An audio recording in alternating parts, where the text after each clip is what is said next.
지난 2년 반 동안 정부는 우리 경제와 사회의 질서를 사람 중심으로 바꾸고 안착시키기 위해서 노력해 왔습니다. 잘 사는 시대를 넘어 함께 잘 사는 시대로 가기 위해 혁신적 포용국가의 초석을 놓았습니다. 다 함께 잘 사는 포용국가를 목표로 함께 걸어온 지난 2년 반. 그리고 그 핵심 중 하나인 복지 정책. 몸과 마음의 건강한 삶부터 돌봄, 경제, 일자리까지 국민들의 생활에 직접적인 영향을 미치는 만큼 그 관심도 뜨겁다. 이에 정부는 최근 몇 년 새 사회의 변화에 맞춘 유연한 복지 제도들을 도입했다. 건강보험 보장성 확대 정책과 치매 국가 책임제 같은 국민들의 건강을 지키기 위한 정책. 기초연금 확대, 아동수당 도입, 실업급여 확대 등 사회 안전망을 강화한 것이다. 이런 정책들을 원활히 수행하기 위한 복지 예산도 대폭 늘렸다. 이에 응답하듯 지난 2년 반 국민들이 뽑은 가장 잘 운영된 정책 분야로 복지 정책이 뽑히기도 했다. 하지만 2018년 기준 우리나라 국내 총생산 대비 공공사회 복지 지출 비율은 11.1%, 2018년 OECD 29개국 평균인 20.1%의 절반 수준. 복지 선진국이 되기 위해 아직도 해결해야 할 숙제들이 적지 않은 상황이다. 과연 포용하는 복지로 국민들의 삶의 질을 높이기 위해 필요한 것들은 무엇인지 보건복지부 김강립 차관을 통해 들어본다.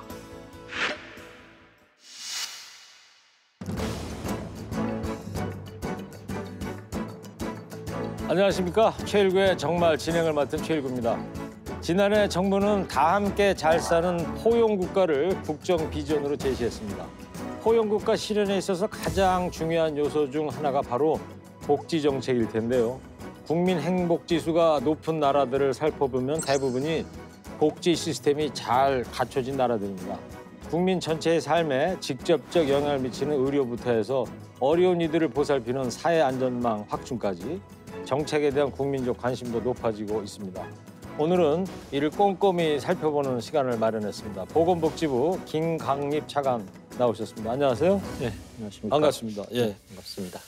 자, 문재인 정부 대표하는 보건복지 분야 슬로건 내 삶을 바꾸는 혁신적 포용국가다 이제 할 수 있는데 지난 11월 9일로 해서 문재인 정부 임기가 이제 절반 지났지 않습니까? 네. 예, 차관께서 보시기에 문재인 정부 전반기 동안의 보건복지부 주요 정책 성과들 뭘까요? 이번 정부가 이제 내세운 모토가 나라다운 나라, 그리고 이제 말씀하셨듯이 포용국가를 통해서 가능하면 모든 국민이 빠지지 않고 함께 행복을 좀 누릴 수 있는 이런 기회를 어떻게 보장할 거냐, 네. 이런 측면에 초점을 맞췄다면 그 측면에서 보건복지부는 그동안 행복을 위한 이제 여러 가지 조건이 있겠습니다만 아주 필수적인 꼭 필요한 조건들 중에 하나가 예를 건강, 그리고 기본적인 소득, 이러한 것들을 어떻게 챙길 건가 하는 측면에 초점을 맞췄습니다. 그래서 건강과 관련해서는 특히 건강에 대한 여러 가지 의료비 부담을 줄이는 건강보험 보장성 강화 대책, 문재인 케어라고 네. 언론에서 말씀을 하십니다만 이런 대책하고 소득과 관련해서는 특히 부양 의무자 기준이라고 해서 소위 실제로는 소득이 굉장히 적은데도 국가의 혜택을 받지 못했던 분들을 좀 더 폭넓게 이렇게 끌어들이고 저희가 이제 보듬어드리는 이런 정책을 폈고요. 또 사회적으로 돌봄이 필요했는데 그동안은 개인이나 가정에 국한됐었던 이러한 부분들을 가능하면 좀 더 많은 혜택을 드리기 위해 노력을 했고, 마지막으로는 좀 혁신이라는 측면에서 복지부하고 언뜻 보면 연관이 없을 수도 있는 것처럼 보이지만 이 제도의 좀 혁신을 통해서 보건 분야의 일자리를 좀 더 만들고 특히 그동안 없었던 돌봄과 같은 이런 사회 서비스 분야의 일자리를 만드는 이러한 정책들을 통해서 국민들에게 조금 더 안심하시고 또 그래도 기대할 만한 이런 나라를 만드는데 기여해 왔다라고 자평하고 싶습니다. 네. 보건복지 하면은 언뜻 생각나면 우리 국민의 삶 속에 어떤 햇볕과 같은 그런 역할을 해주는 곳이 아닐까 그런 생각을 해보는데 지금 몇 가지 이제 말씀을 해주셨는데 그 중에서도 특히 국민의 체감도가 높았던 분야는 어떤 걸 꼽으실 수 있어요? 뭐 가장 그래도 국민들께 많이 이제 인지가 됐고 국민들께서 아마 느끼셨던 부분이 그 병원 갔을 때 그동안 느꼈던 우리나라 그래도 건강보험이 비교적 국제적으로는 좋은 평가를 받고 있습니다만 네. 국민들은 여전히 그래도 부담을 느꼈던 부분들이 많았었습니다. 이번 정부 들어서 특히 그 건강보험에서 그 급여가 되지 않았던 소위 비급여라고 했던 부분들 중에 좀 국민들이 크게 부담을 느꼈었던 부분들이 선택진료비라든지 상급병실, 그러니까 뭐 다인병실이 아니라 좀 상급병실 썼을 때 문제라든지 그리고 뭐 초음파나 이런 검사나 이런 부분들에 있어서 이제 본인들이 다 부담을 했었던 부분들을 많이 이제 건강보험을 통해서 급여화가 되면서 좀 부담이 좀 줄어들었던 부분이 아마 국민들에게는 가장 많이 인식이 됐고 또 지금 현 대통령의 이름을 딴 뭐 문재인 케어라는 정책으로 이렇게 좀 브랜드화되면서 더 인지가 많이 된 것 같습니다. 네. 두 번째는 이제 뭐 소득과 관련돼서 이제 기초연금 그다음에 장애인 연금과 같이 가장 좀 어찌 보면 그 당장의 현금 지원이 필요한 이런 그 어르신들이나 장애인분들에게 조금 혜택을 좀 늘려드렸던 부분이라든지 아마 그 우리 복지 역사상 처음으로 아주 보편적인 그 인구학적 특성에 따라서 지급을 한 아동수당 그렇죠. 이러한 것들이 아마 이번 정부에서 그 큰 국민들께 좀 호감도 받고 또 국민들께서도 비교적 그 느끼실 만한 체감하는 그런 복지 정책이 아니었나 이렇게 생각을 네. 합니다. 병원 말씀하시니까 뭐 MRI 같은 거, 그다음에 또 치과 가면은 이 뭡니까 임플란트 같은 거 다 비급여에서 이제 급여로 많이 전환이 된 거죠. 뭐 완벽하진 않습니다만 적어도 기본적인 목표는 적어도 의학적으로 필요한 부분은 지금까지는 건강보험 재정 때문에 또 내지는 아직은 검증이 안 돼서 뭐 이런 부분들 비급여로 많이 이제 남겨놓은 부분들이 예. 있었는데 단계적으로 일단 다 끌어들이겠다. 근데 이번 정부에서 다는 못해도 적어도 전체 의료비 중에 한 70%는 다 공적으로 이렇게 책임지는 이런 방향으로 가겠다 그러고 차근차근 진도를 밟아 나가고 있습니다. 알겠습니다. 아동 수당 말씀하셨는데 이제 산모들이 이 출산하면 이제 첫 달부터 10만 원씩 지급이 되는 거죠. 아이들이 이제 태어나면 그렇습니다. 그렇죠. 네. 저희 태어날 땐 뭐 그런 게 하나도 없었습니다만. 그렇습니다. 아쉽습니다. 네. 자, 근데 지금 말씀하셨던 부분들이 정책들이 전부 다 그 문재인 정부 출범할 때 공약 사항들이죠. 네, 그렇습니다. 자, 근데 복지 정책 참 좋지만 문제는 결국 이제 이 예산 아니겠습니까?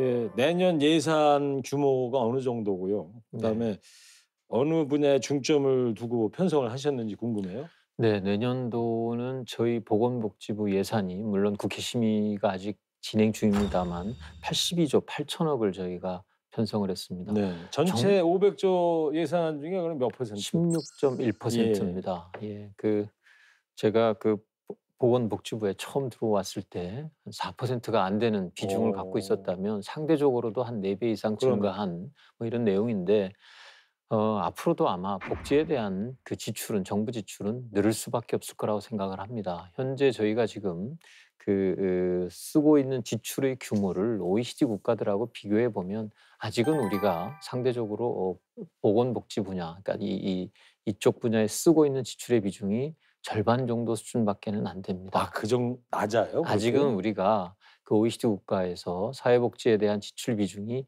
낮은 나라에 속하는 건 분명합니다. 그건 다만 처음 알았네요. 그러신가요? 상당히 높은 줄 알았는데. 아닙니다. 저희가 사회 지출 비중이 11% 정도 되는데 상대적으로 OECD 국가들은 지금 한 21% 정도를 쓰고 있으니까 이제 절반을 간 넘어선 수준이에 불과한데 다만 증가 속도에 있어서는 우리가 분명히 빠른 건 사실입니다. 그리고 네.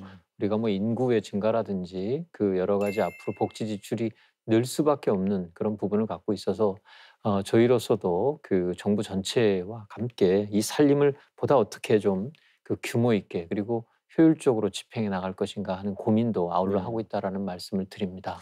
보건복지부 공무원들 참 머리 아프겠습니다. 예. 80조 참 허투루 안 쓰이도록 또 집행도 하셔야 되고. 예. 예, 저희가 내년도 예산이 이제 정부 부처 중에 처음으로 그 가장 많은 예산을 집행하는 부처가 됩니다. 네. 뭐 그러니만큼 더욱더 책임감 가지고 그 무겁게 국민들께서 어렵게 모아주신 돈이기 때문에 저희들 낭비되는 일을 없도록 최선을 다하려고 합니다. 처음으로 가장 많은 예산 배정이라는 건 국방 분야보다도 높은가요? 지금 가장 많았던 분야는 그동안 교육 예산이었습니다. 교육이었습니까? 네, 근데 이제 저희가 처음으로 이제 가장 많은 이제 그 예산을 집행하는 부처가 됩니다. 예.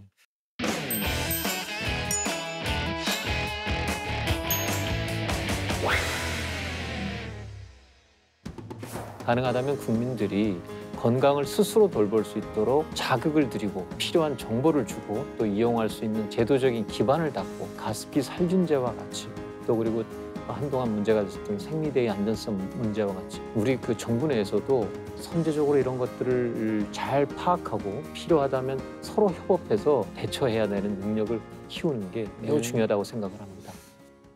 내용을 좀 듣고 싶습니다. 건강 패러다임 전환한다는 게 어떤 겁니까? 그 건강에 대한 또 의료에 대한 문제를 지금까지 정부가 책임지던 방식이 저 이런 말씀드리긴 그렇습니다만 아주 아프거나 크게 다치거나 하면 정부가 확실하게 책임지는 방식이었습니다. 네. 그러니까 명확하게 아프거나 그렇지 않으면 지금은 이제 선제적으로 좀 건강할 때 더 건강을 지키거나 아니면 좀 위험한 수준에 가기 전에 이렇게 잘 지켜드리는 이런 네. 방식의 소위 예방적인 건강 패러다임을 지금까지 갖지 못하고 사후적으로 그 치료나 부상을 치료하거나 질병을 치료하는 이런 방식이었다면 앞으로 건강에 대한 국민들의 관심도 높고 또 이제는 그 32,000불이 넘는 작년에 이미 우리가 GDP를 1인당 32,000불을 넘었기 때문에 이제는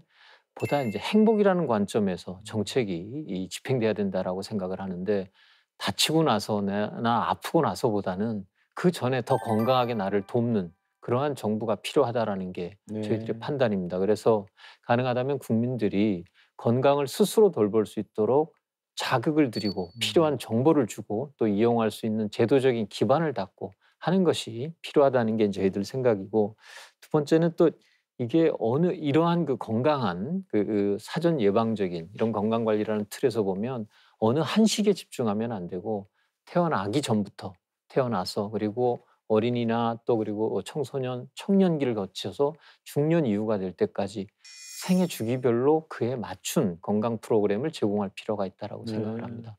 특히 좀 아쉽게 생각하는 부분이 그 정신 건강과 관련돼서 우리가 육체적 건강에 대해서는 비교적 드러나기 때문에 관심도 많고 그랬었는데 상대적으로 우리나라가 정신 건강에 대한 관심이나 정책적인 투자가 적었던 나라라고 생각이 듭니다. 그래서 이 부분에 대한 노력을 좀 더 기울이겠다라는 생각을 가지고 패러다임 전환을 말씀드리고 있습니다. 예, 패러다임 시프트. 그러니까 이 사후보다는 예방에도 중점을 둔다. 그렇습니다. 그리고 그다음에 아기가 출산 전부터 한번 케어해보는. 네. 그 우리가 뭐 옛날 북유럽의 복지제도 그러면 요람에서 무덤까지 이런 얘기가 있는데 거의 뭐 그런 수준으로 간다 이런 말씀입니다. 요람 전부터 무덤 요람 이후가 될 것 같습니다. 네. 한 가지만 덧붙이면 또 하나는 이제 건강 문제가 과거에는 전통적으로 다 드러났던 숙제들에 의해서 문제가 발생했는데 앞으로는 새롭게 그러니까 누구도 예측하지 못했던 그리고 이게 건강을 위협하는지 알지 못했던 곳으로부터 건강이 위험받게 됩니다. 예를 들면 감염병도 저 아프리카에서 발생했었던 그 돼지열병 알지도 못하는 질환이 우리나라에 와서 이렇게까지 문제를 일으킬지도 몰랐고 뭐 아픈 이야기이긴 합니다만 가습기 살균제와 같이 또 그리고 한동안 문제가 됐었던 생리대의 안전성 문제와 같이 종전에 이게 정말 건강의 위해 요인인지도 몰랐던 그리고 발생하면 이게 정부 내에서 어느 부처 소관인지조차 알지 못했던 이런 숙제들이 많아서 이제는 좀 종합적으로 건강의 위해를 국민들도 똑똑해야 되지만 우리 그 정부 내에서도 선제적으로 이런 것들을 잘 파악하고 필요하다면 서로 협업해서 이게 누구 문제인지를 서로 미루는 그런 소위 그 관료적인 문제 없이 그 원활하게 이런 것들을 한 팀으로서 발굴해서 대처해야 되는 능력을 키우는 게 매우 중요하다고 생각을 합니다. 듣고만 있어도 상당히 기분이 좋아지네요. 예. 근데 이렇게 하려면 정부 조직도 좀 개편되고 좀 그래야 되는 거 아니겠어요? 네. 뭐 정부 간에서는 일단 연계하는 노력을 저희가 이미 시작을 했고 관련돼서 연계할 수 있는 뭐 그런 망을 갖추고 있습니다만 저희 보건복지부의 조직에 대해서도 저희들 고민을 하고 있습니다. 워낙 그 새로운 수요도 이제 많이 발생을 하고 말씀드렸지만 정부 예산이 복지에 대한 예산이 이렇게 증가하면 또 이거를 잘 수행할 수 있도록 낭비하지 않도록 잘 관리해야 되고 또 국민들의 기대가 과거와 달리 이제는 아까 말씀드린 대로 뭐 사후적으로 아프면 대처하는 게 아니라 또 그리고 내가 정말 어려울 때 그때 돕는 게 아니라 가능하다면 어렵기 전에 도와서 내가 그렇게 어려운 지경에 빠지지 않도록 이렇게 도와달라라는 요구들이 날로 증가하고 있기 때문에 보건복지부도 저희들의 조직의 기능이나 이런 것들을 좀 바꿔야 된다고 생각을 합니다. 네. 그래서 뭐 좀 저희가 굉장히 오래전에 이러한 그 조직의 틀을 갖췄다라고 이제 말씀드릴 수 있는데 최근에 가장 좀 그 쉽게 생각을 하면 특히 노인 인구가 날로 늘어나고 그렇죠. 더 앞으로 더 노인 인구 비중이 늘어납니다. 그래서 이제 노인 100세 시대 우리 수명 국민들이 100세 시대가 됐는데 건강한 100세, 행복한 100세가 되지 않으면 사실은 100세라는 수명이 재앙이 될 수가 있습니다. 맞습니다. 축복이 아니라. 그래서 건강한 노년을 맞을 수 있고 행복한 노년을 맞을 수 있게 도와드리고 또 국민 전체가 아까 말씀드린 대로 다 건강하게 가려면 지금 뭐 저희들 저희가 가칭으로 내부적으로 토의했던 게 건강 국민 행복 장수실 이런 거 하나 만들어야 되지 않느냐. 다시요. 뭐라고요? 건강 국민 행복 장수실 오, 뭐 이런 거 좋습니다. 하나 만들자고 예. 저희가 장수 행복실. 네, 뭐 그렇습니다. 그래서 이런 것들도 하고 아까 이제 잠깐도 말씀드렸지만 정신건강에 대한 문제를 조금 더 체계적으로 관리하고 추진하는 뭐 정신건강을 책임지는 부서도 조금은 이제 확대해서 한번 만들 필요가 있겠다라고 네. 저희도 생각을 하고 있습니다. 그렇겠네요. 예. 네, 지금 정신건강 말씀하셨는데 네, 그 정신질환자 흉기에 희생됐던 그 의사 선생님이 계시잖아요. 임세원 네, 고임세원 교수님이라든가. 교수님. 네. 이 정신질환 관련해서는 어떤 정책들을 추진하고 계십니까? 정신건강과 관련돼서 이제 가장 우리 국민들께서 이 정신질환이라는 거를 인정하고 우선 인정하는 게 첫 번째거든요. 내가 이게 정신적으로 아플 수 있구나, 네. 아프구나 하는 걸 먼저 인정을 하고 그거를 가서 전문가에게 치료를 받아야 됩니다. 근데 그 자체를 네, 꺼려하잖아요. 맞습니다. 우리 문화가. 맞습니다. 정신과에 한번 가봐라 그러면은 내가 왜 거길 가야 되지 이런 생각도 갖게 됩니다. 네, 그래서 가장 중요한 것 중에 하나는 인식을 바꿔드리는 부분입니다. 감기 걸리면 의사 선생님 가서 찾아뵙고 이거 내과 가죠. 네, 내과 가서 약 받아서 약 먹고 하듯이 내가 우울증이다 그러면 우울증도 마찬가지입니다. 전문가한테 가서 약을 받고 진단받고 약 받아서 처방받아서 복용을 하면 쉽게 관리될 수 있는 질환이지만 방치하면 뭐 감기하고는 비교도 안 될 만큼 그래서 자기를- 어떻게 인식의 변화를 어떻게 네, 추구하실 인식을 하기 위해서 인식 개선을 위해서는 뭐 전문가들하고 또 관련돼서 운동을 하시는 분들이 있습니다. 그분들하고 같이 노력도 할 거고 무엇보다도 정신건강에 대한 쉽게 접근할 수 있는 국가적인 인프라가 지역 단위에 지금 부족했었습니다. 네. 이러한 것들을 좀 확충을 해서 지역 내에 관련되는 인력도 좀 추가적으로 배치해서 국민들이 관련되는 예방 교육이나 그다음에 자기가 어디 가면 그러한 도움을 받을 수 있는지 손 내밀고 싶을 때 잡아줄 수 있는 분들을 지역에 좀 더 많이 배치하려는 노력을 가져가려고 합니다. 네.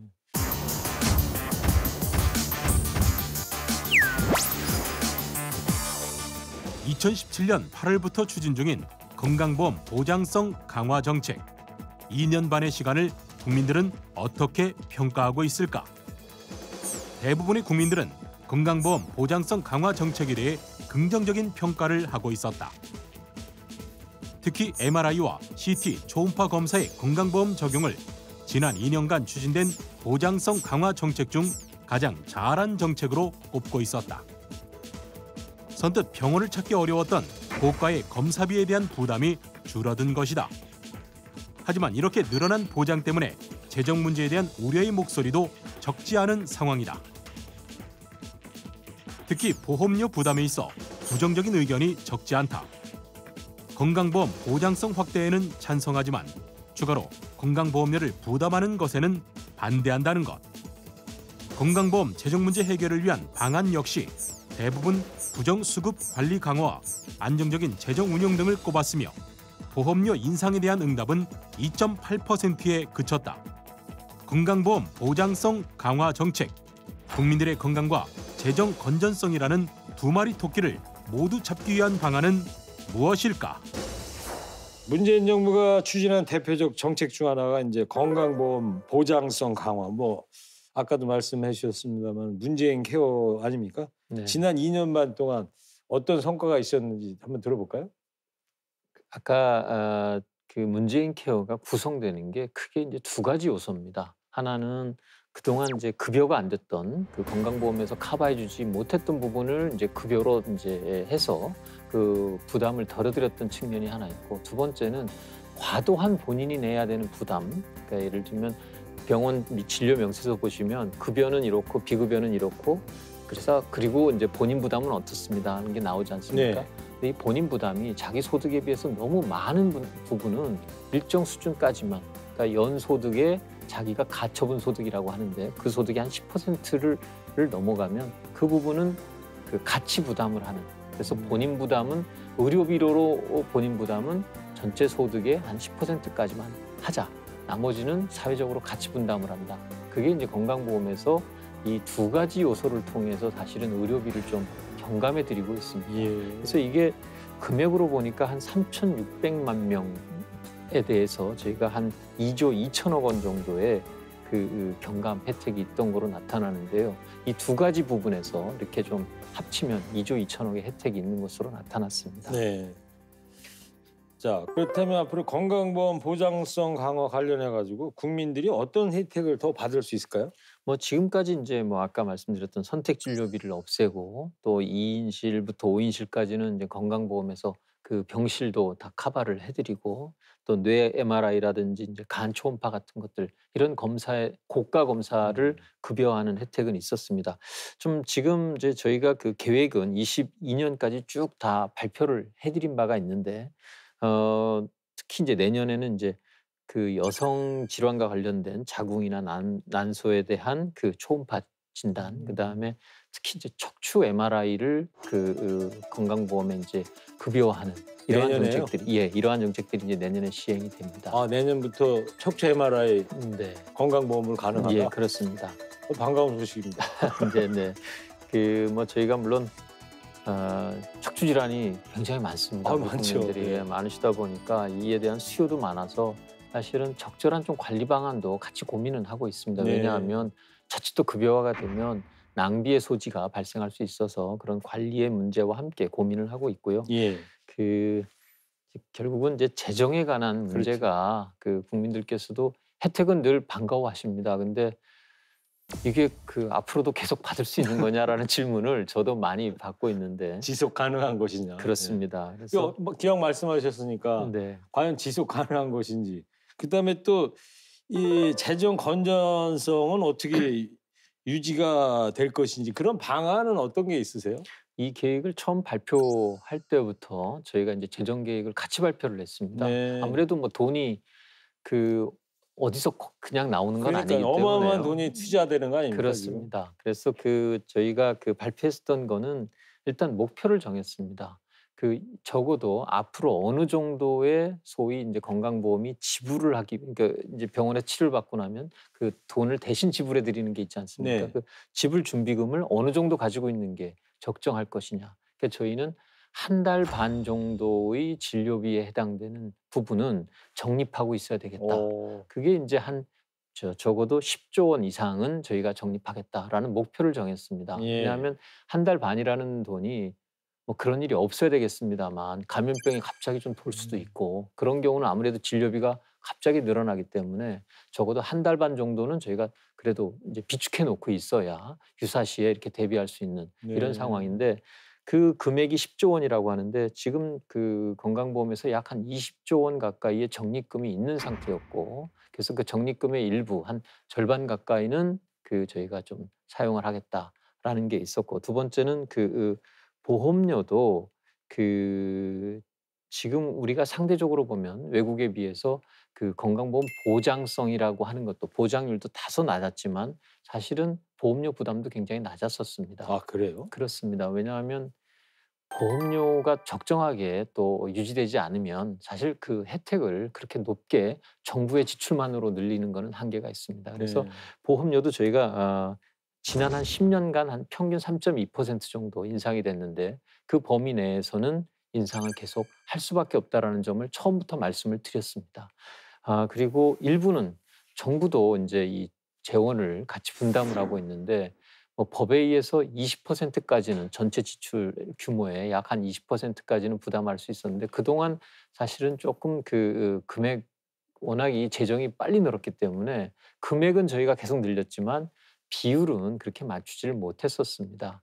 그 금년도에 저희가 한 13.7% 정도를 부담을 했는데 내년도에는 지금 14%를 맞춰서 금액으로 보면은 1조 8천억 정도를 저희가 부담을 하기 때문에 네. 정부 지출로 그렇게 적은 금액은 아닙니다. 네. 그런데 어쨌든 이 정부 지출도 확대하고 근데 국민들께서도 조금 더 부담을 해주시고 네. 그리고 저희가 그동안 가지고 있었던 돈을 가지고 잘 운영을 해서 이렇게 되면 이번 정부가 마칠 때도 충분히 저희가 보기에는 10조 원 이상을 아마 조금은 더 나을 수도 있다라고 네. 전망을 하고 있습니다만 재정 건전성 양호하다. 이런 네, 말씀. 그렇게 하고 또 한편에서는 혹시 지금 저희들이 관리하고 있는 그 건강보험 중에서 다소 좀 새고 있는 부분은 있지 않나 아니면 조금 더 효율적으로 집행할 수 있는 부분은 또 없을까 하는 고민을 가지고 적어도 그 부분에서도 한 3% 정도는 저희가 절약을 하겠다라는 네. 목표를 설정을 해서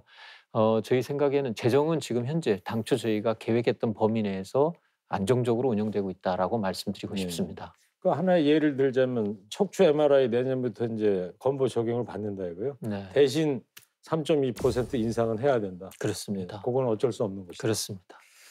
알겠습니다. 그 다른 얘기 한번 해볼게요. 그 뭐 환자들이 전국에서 이제 서울에 집중돼 있는 대형 병원에 이제 다들 이제 오실 수밖에 없는 그런 네. 현실이 그런 거니까. 그렇습니다.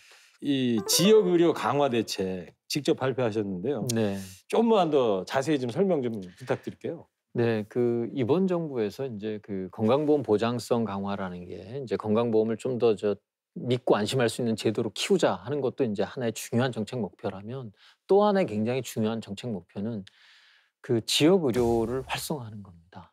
그 지역에서 내가 아주 단적인 예를 들면 좀 큰 질환에 걸렸을 때 서울에 사시는 분들은 10분 중 9분은 그냥 서울에서 진료를 받습니다. 그렇죠. 근데 경상북도에서 사시는 주민들은 10분 중에 단 2분만 경상북도에 진료를 받고 다 대부분 거의 서울이나 네.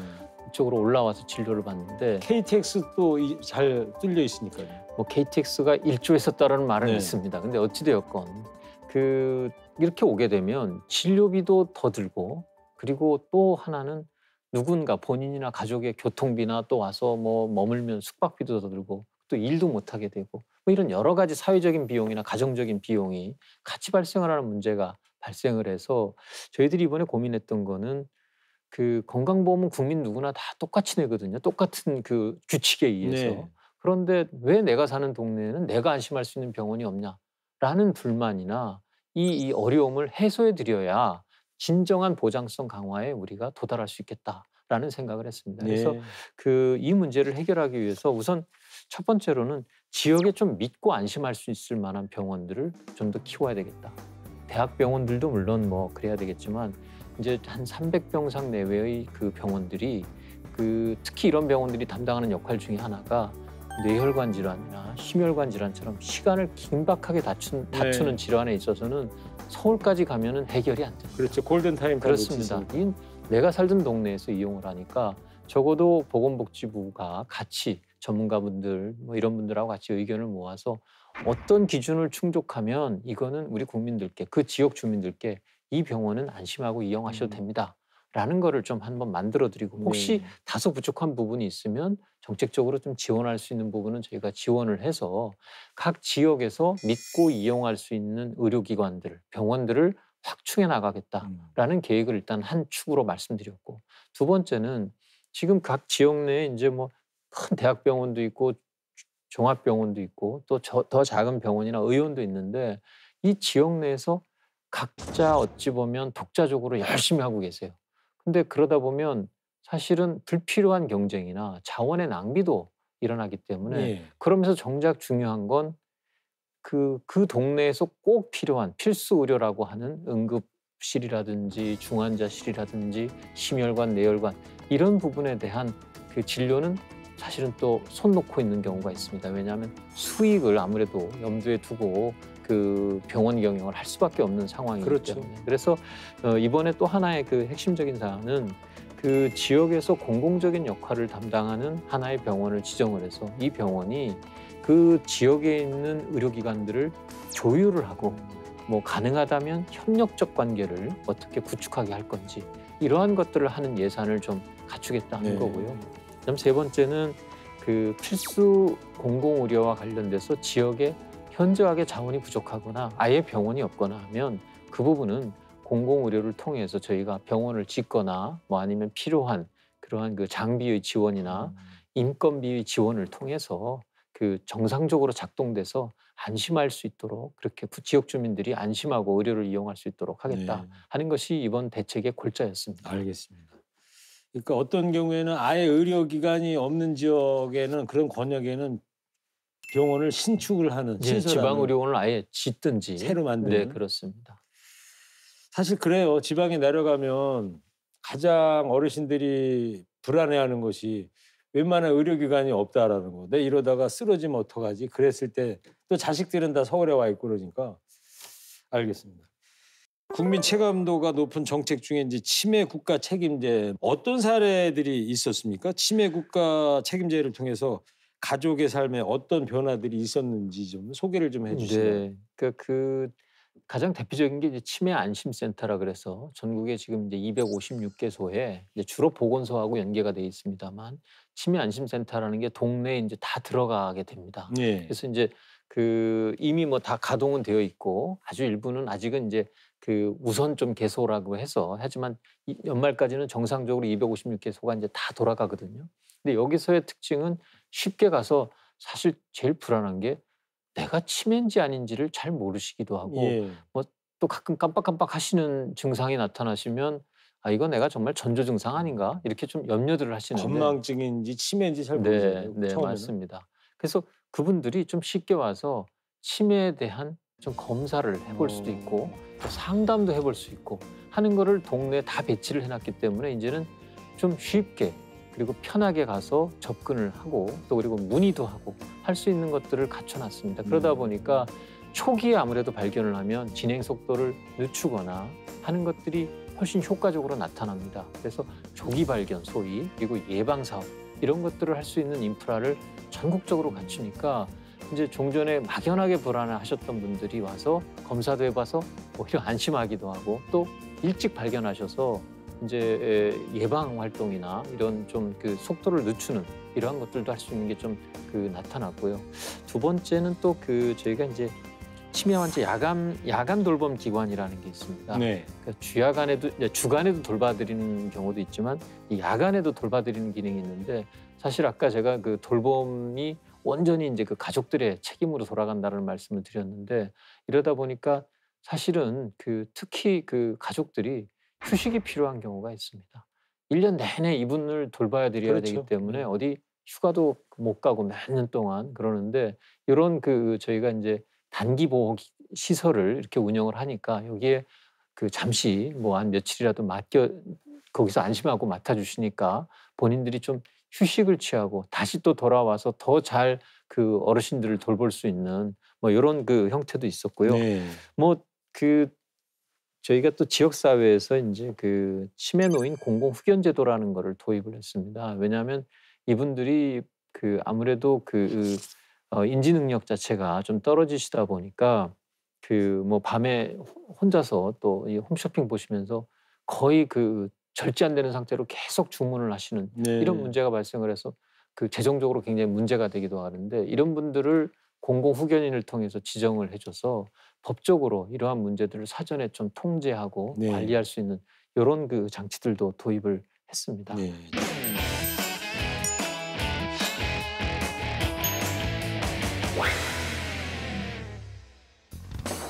모든 국민이 지금보다는 더 행복한 미래를 꿈꾸고 더 행복하다고 느끼실 수 있도록 해야겠다라는 생각이 이제 저희 부처의 사명이라는 생각인데, 국민 여러분들께서도 같이 행복한 나라를 만드는데 정부가 하는 노력을 이해해 주시고 또 같이 힘을 보태주시면 조금 더 그런 미래를 앞당길 수 있을 거라고 생각합니다. 네. 지역사회 통합 돌봄 시스템입니까? 그런 것이 그런가? 이제 폭넓게 보면 그것도 이제 지역사회 통합 돌봄 체계 중에 하나인데요. 저희가 이제 지역사회 통합 돌봄이라는 정책을 이제 주장을 좀 이제 확산을 하려고 지금 노력을 하고 있는데, 네. 이 의미를 좀 한번 말씀을 드리면, 지역사회 통합 돌봄이라는 게 그동안 그 사회적으로 돌봄이 필요했던 노인분들이나 이제 장애인이나 또 정신장애인이나 이런 분들을 사실 지금까지는 이분들을 그 소위 시설 중심의 수용이라고 보면 수용을 많이 하는 그런, 이게 특히 이제 저희가 그 전후에 복지시설이 완비되지 않았으면서 복지 수요는 많았던 때 그런 방식으로 출범을 해서 어딘가에서는 어쨌든 돌봐야 되니까 그렇죠. 대규모 시설에서 이분들을 돌보는 방식이 지금까지 그래도 상당히 유지되는 복지체계의 근간이었다면, 사실 그 사람 중심이라는 게 누구나 다 자기가 살던 곳에서, 내가 살던 동네나 내가 살던 집에서 머물면서 사회적으로 조금 도와주면 거기서 살면서 내 스스로의 그 품격도 지키고 인권도 보장받으면 살 수 있는 거거든요. 네. 그래서 사람 중심이라는 개념으로 보면 시설 중심보다는 이 지역사회에서 같이 어찌 보면 지역사회 여러 자원들을 잘 연계시켜 드려서 이분들이 가정에 머물거나 그게 좀 어렵더라도 적어도 지역사회 내에서 내가 살던 동네에 머물면서 그런 혜택을 볼 수 있도록 해드리자 하는 것이 이제 기본적인 지역 그 사회 통합 돌봄의 의미입니다. 자, 좀 마무리해야 될 시간 같은데요. 보건복지부 차관으로서 국민에게 하고 싶은 마무리 말씀 좀 부탁드릴게요.